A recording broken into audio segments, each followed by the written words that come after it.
Bonjour à tous et bienvenue sur cette nouvelle vidéo. Aujourd'hui, c'est Hugo sur la chaîne Gigatop. On est là pour faire quoi? Pour te donner mon avis et te présenter une petite imprimante. C'est l'Epson EcoTank ET4800. Allez, viens, c'est parti.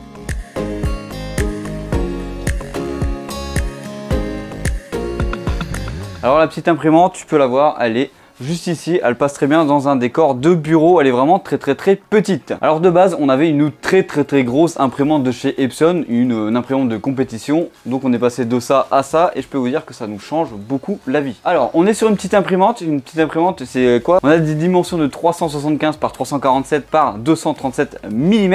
En gros c'est la largeur, la profondeur et la hauteur. Comme tu peux voir, c'est vraiment très petit par rapport aux caisses qu'on a juste à côté. Les finitions, on est sur 100% du plastique, tu peux l'entendre, rien qu'en tapant dessus, ça fait un peu cheap, mais c'est pas grave, ça fait l'affaire. Alors vous allez avoir un bac pour ranger votre papier qui est à l'arrière. Bon, ça c'est un peu désagréable car ça veut prendre la poussière sur votre papier, mais ça passe. On n'a pas un vrai bac en dessous de l'imprimante pour venir y loger un tas de papier, de feuilles A4 par exemple. Alors niveau connexion, qu'est-ce qu'on a niveau connexion?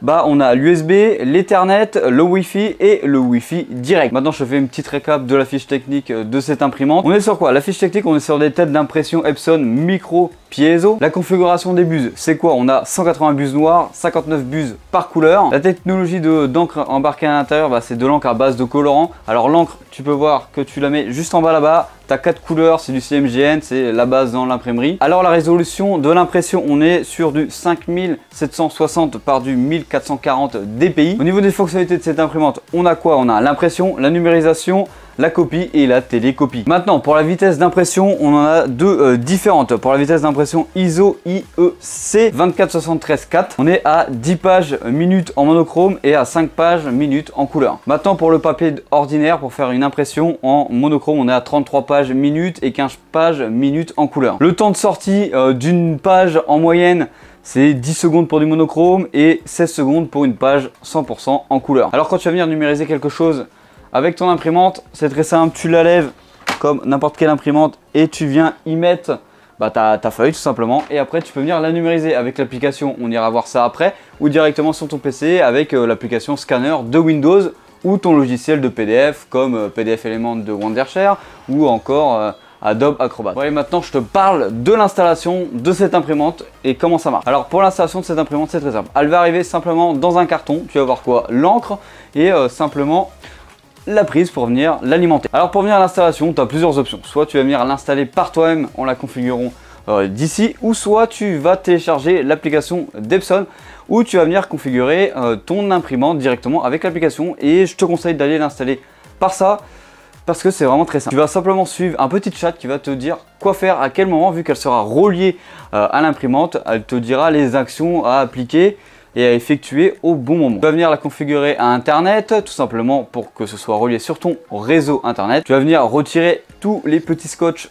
que tu as tout autour de l'imprimante, ils seront en bleu, tu ne pourras pas les louper, pour venir y mettre l'encre. C'est très simple. Voilà.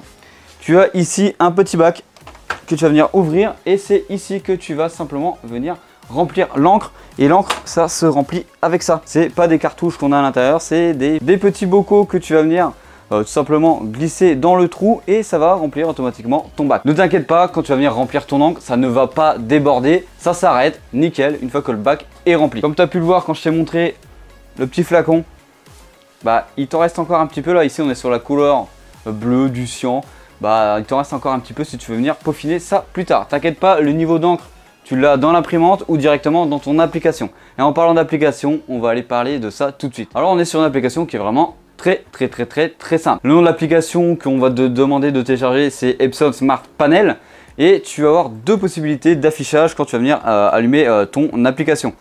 Moi j'ai choisi celui que vous voyez actuellement à l'écran. Je trouve que c'est le plus simple et le plus facile à comprendre, parce que l'autre c'était un peu futuriste. Voilà, je trouvais pas trop ça utile. Tu peux voir que en haut à droite de l'application, tu vas pouvoir retrouver le niveau d'encre en temps réel.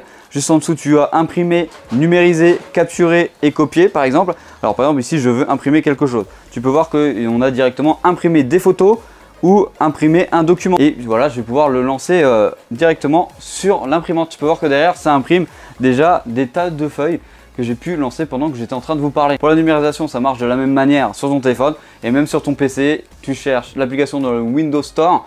Si tu ne l'as pas déjà installé, c'est le scanner de Windows. Et comme ça, tu vas pouvoir venir scanner tes documents directement depuis l'imprimante. Pour l'installer sur ton PC, ça marche de la même manière que sur n'importe quel PC et n'importe quelle imprimante Windows. Tu vas aller dans tes paramètres, tu vas chercher scanner et imprimante et tu vas mettre ajouter un appareil et tu vas pouvoir retrouver ton imprimante dessus. C'est ici que tu vas pouvoir modifier les paramètres, les propriétés de l'imprimante si tu veux modifier quelque chose. Alors moi pour ma part je vais le laisser par défaut et je vais venir te montrer c'est quoi la qualité d'impression. Par exemple ici on est sur une feuille avec une impression.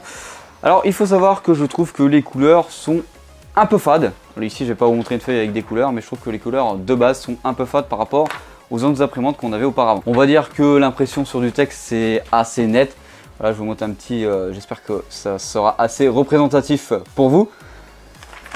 Mais je trouve que c'est assez net, ça fait très bien le taf. Mais si vous cherchez une grosse imprimante pour envoyer de la feuille à la journée, ça va pas être trop smart là-dessus. Bon, voilà, on en a fini sur cette présentation de cette imprimante. Si tu as des questions en commentaire, n'hésite pas, j'y répondrai avec grand plaisir. N'hésite pas aussi à t'abonner, à liker. C'était Hugo sur la chaîne Gigatop, comme d'habitude.